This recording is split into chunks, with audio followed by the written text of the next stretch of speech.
My name is James. I'm 55 years of age. I'm an AVP facilitator.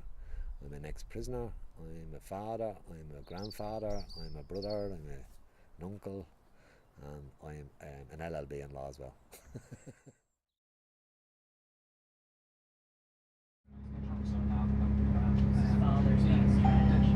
Le bhí ag teachtasteach an Chaisleán Riomh go luath. Seachas an bhfearna na bhfuil gur maith bhfuil as focht taistil de hir lo there. I spent nearly 12 years in prison. 7 of them I'd have been involved with the AVP. I facilitated many workshops. I've seen amazing uh, transformations during my time with other inmates. I've seen transformations with um, facilitators or people who come in from the outside. I've seen women and men come in and form bonds with people that they would never normally actually associate with. Um, you know, when you get back down to a human level with individuals and you treat people like human beings, there's this transformation that it's indescribable. You have to actually see it to see it. I'd one incident where I'd 2 lads who were they'd been in for a lot of violent crimes, house robberies, tying people up, all that sort of stuff. And a lady came in. She'd been in her maybe 50s, 60s. She was coming into as a facilitator, and they formed a bond of 3 of them. And they looked at this woman like their grandmother, and she told a story of them, like to them, of how her house was broken into. And I remember them coming back into my cell one evening, and they sat down beside me, and they didn't understand what the word psychological damage was. And this woman explained it to them in simple terms at a workshop. And I remember them sitting down saying, you know, and it was almost like, if you ever see a shark bite, when a shark bites, they have a second set of eyelids that close over on their eyes. And these kids sat down beside me, and for the first time in their life, they actually realised they had no idea that by breaking into people's homes that they were causing really serious psychological damage. And for the first time in their life, they sat there and sort of looked at me and gone, I now understand what's had to happen to that woman. And you could see the pain in their eyes because they'd formed a bond with that woman. And that was just one incident, you know what I mean? And there's lots and lots of incidents that we've gone through in the prison system because AVP came in and built a community for us. So there was men and women, from my perspective, it was men who could be able to form a bond with each other and create this bond and create a bond with the outside facilitators as well. That, you know, when you'd see them coming in, you knew they were genuinely coming in just to help us. And I think in some ways we helped them, you know what I mean? I think it was a symbiotic relationship, you know, where like people were coming in, they were getting a deeper understanding of how we thought, and we were getting a deeper understanding of how they were. The most important thing to know about an AVP workshop is that it's experiential, so that it's certainly not a lecture. Nobody's coming in and giving a talk to the participants. So all the participants are and the facilitators alike, we're all experiencing something through our participation. So it's about primarily it's about community building, because you have to build up trust in the group, because everything comes out of trust. I would say that's the kernel of what AVP is about: community building and creating trust. You have between 12 to 20 people in a room, and they're in a cycle of chairs, and we do discussion, collaborative activities in big groups, in small groups, games to lighten the mood sometimes, role plays, so it's quite various. But we always come back to this circle and to the discussion we do in circles. And I think it's very important that this setting of the circles, I think it's something that has been forgotten in our modern society. We don't do that anymore, to come in a circle and discuss things that are important. And I do think that's what makes AVP powerful, is that setting of chairs and people talking and sharing and listening to each other.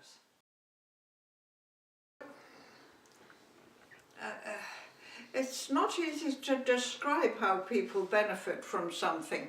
For a go-off, one doesn't know. One has a workshop and it's an experiential occasion. It's not a didactic, we don't teach people anything. We open up discussion and topics that might be worth discussing between themselves, and even hopefully when they go back to their cell in the evening to think about. And I remember one particular occasion, right at the beginning actually, a man who we used to call Blondie. Blondie was of course blonde, a big, tall, handsome man, and during the workshop he was not really very cooperative, but the next day he was sitting in the yard and he decided that when the governor did his rounds that he would attack the governor.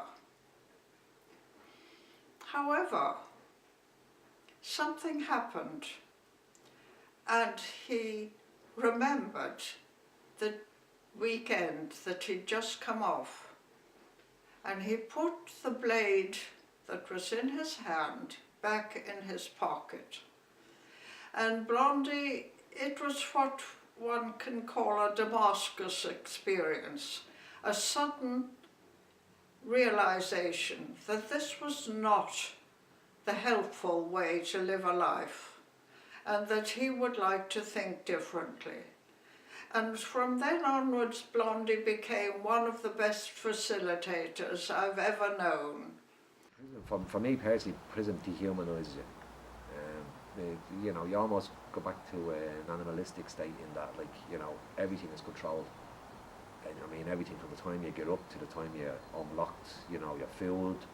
It's a regime you're put into, and then, you know, you've got authority figures over you constantly. Well, my name is Leslie Beale and I work as a project worker in the Ashland Addiction Centre. When I was finished one of the workshops, I just asked one of the prisoners would they mind giving me some idea or something to bring back to the young children about how would it stop them from ending up in prison. And he actually said there was really nothing that he felt that could be said, because he was warned of all of the reasons of how he could end up there. But maybe to bring back that story, that there is, even though he felt, you know, he didn't learn anything, but he would like to think that, you know, that even his story might, you know, prompt them to take a different direction.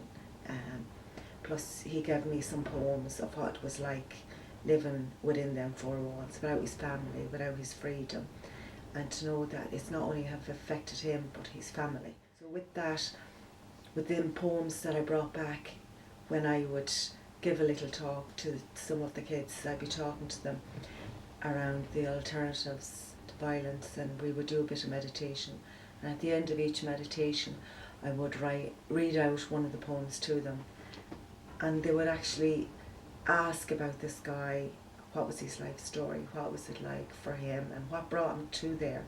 And they seemed to get it, that, you know, even though they were told that they'd end up in prison and maybe they ended up in the addiction centre, but as that guy told me, you know, maybe if it just saves one of them from going back, that this would be an alternative for them.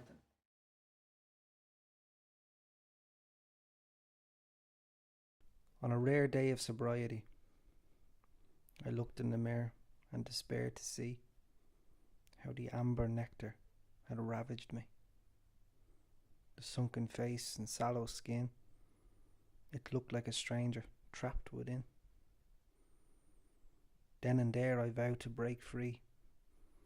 That's when the voice in my head laughed manically. You haven't the will to get rid of me.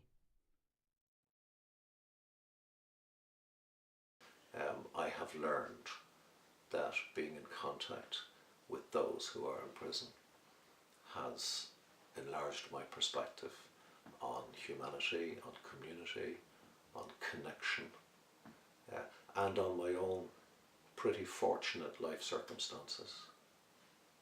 Because I often reflect when I'm in prison that if I had been forced to live my life in some of the situations that I'm hearing about when doing an AVP workshop, if I had had some of those experiences, might I too be here?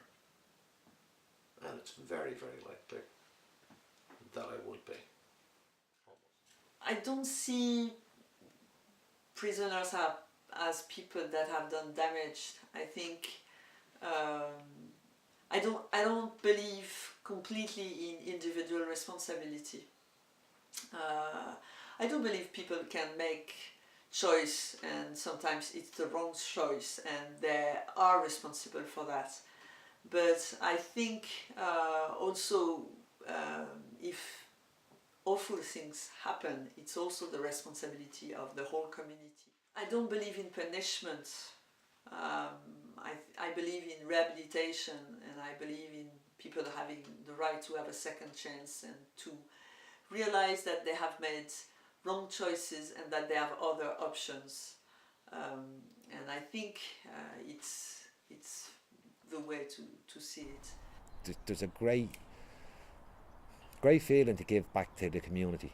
You know, when you've got something in your life and you've got a bit of time, it's great to give back to the community. And what you're doing is you're helping society in itself, because if AVP can change my way of thinking, and I would have seen myself as a,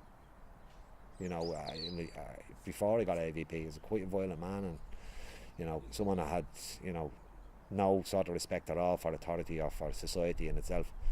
For me to be sitting here today after doing a degree and after changing my life around that, anything is possible. And I wouldn't have done this unless the likes of people from the outside had come in and shown me a bit of compassion and shown me that, it wasn't always about, I made mistakes, and, at the end of the day, if I'm genuine and really want to change my life around, that there's people there that will put their hands out and help. And I think, if more people were like that, I think the world, society itself would probably be a better place to live in.